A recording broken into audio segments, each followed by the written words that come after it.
Lucy, your publisher called. Your deadline is coming up. Yes, I know. I'm just publishing the last couple of chapters up. Thank you. All right.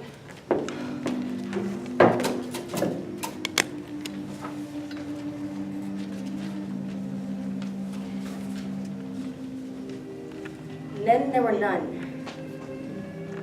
In the corner of a first-class smoking carriage, Mr. Justice Wargrave puffed out a pipe and ran an interested eye through the political news in the Times. From his pocket, Mr. Justice Wargrave drew out a letter. The handwriting was practically illegible, but words here and there stood out with unexpected clarity. Soldier Island, the most enchanting place, must come bask in the sunshine. His correspondent signed herself with a flourish. His ever, Constance Colmington. Constance Colmington, he reflected to himself, was exactly the sort of woman who would buy an island and surround herself with mystery. Nodding his head in gentle approval of his logic, Mr. Wargrave allowed his head to nod. He slept. Vera Claythorne, in a third-class carriage with 5 other travelers in it, leaned her head back and shut her eyes. How hot it was traveling by train today. It'd be nice to get to the sea. It was really a great piece of luck getting this job. Even the agency hadn't held out much hope. And then the letterheader came, from Una Nancy Owen. At the top was a stamped address, Soldier Island, Sticklehaven.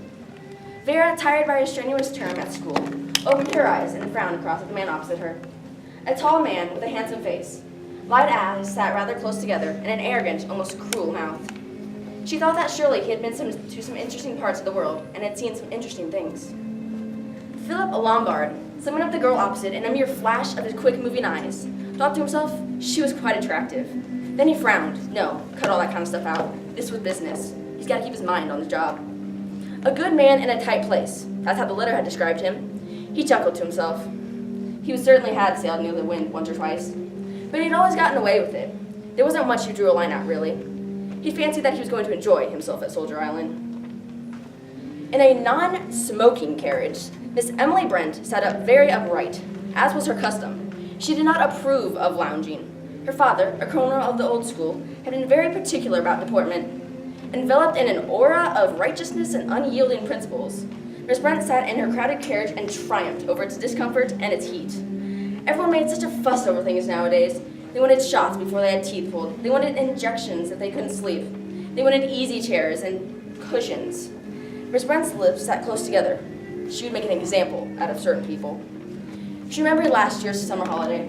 This year, however, would be different. Yes, Soldier Island would be quite different. General Mackenzie looked out the carriage window. The train was just coming into Exeter, where he had to change. Terrible, these slow trains. This place, Soldier Island, was really no distance as the crow flies, and he was interested to see it. There had been word out in the War Office and the Air Force that had got out, and he thought there might be somebody into it. Exeter and an hour's wait. But he didn't want to wait. He wanted to move along. Dr. Abigail Armstrong was driving her car across Salisbury Plain. She was very tired. Success had its penalties, and she had succeeded. She had been lucky and skillful, of course. She was good at her job, but that wasn't enough for success. You had to have luck as well, and she had had it. An accurate diagnosis and a couple of grateful patients with money and position, and word had gotten about. And now Dr. Armstrong had definitely arrived. Her days were full. She had little leisure.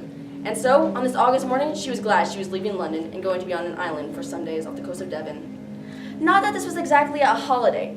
The letter she had received had been rather vague in its terms, but there was nothing vague about the accompanying check.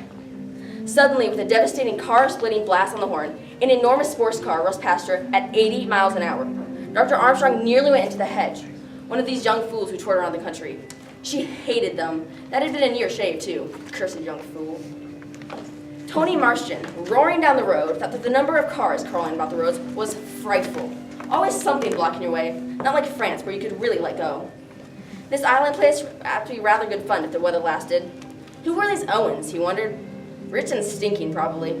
He hoped that they had a full bar. You never knew with these fellows who made their money and weren't born into it. He let in the clutch with a roar and leapt onto the narrow street. Old men and errand boys jumped for safety. Aaron Marston proceeded on his triumphal progress. On Soldier Island, Mr. and Mrs. Thomas Rogers were awaiting the arrival of their employer's guest. There was to be a small house party of 8, 10 including Mr. and Mrs. Owen. Very manageable between the two of them. They could handle about any household. And after the boarding house, they were ready to get on to a more civilized part of society. Soldier Island was just what they needed. This was sure to be everything they'd hoped for. Mr. Bloor was on the slow train from Plymouth, writing very carefully in his little notebook.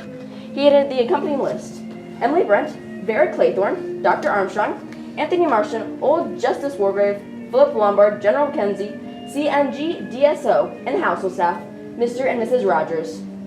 He closed the notebook and put it into his pocket. This job ought to be easy enough, he was sure. South Africa seemed like a good line. No one would know anything about South Africa, so he could talk about it easily enough. As a man from the needs of South Africa, Mr. Bloor felt he could enter any society unchallenged. Soldier Island. It had got its name from its resemblance to a man's head with a soldier's cap perched on top of it. A careful person wouldn't go and buy a house on top of it. It was awful in bad weather. But then again, people were full of strange whims.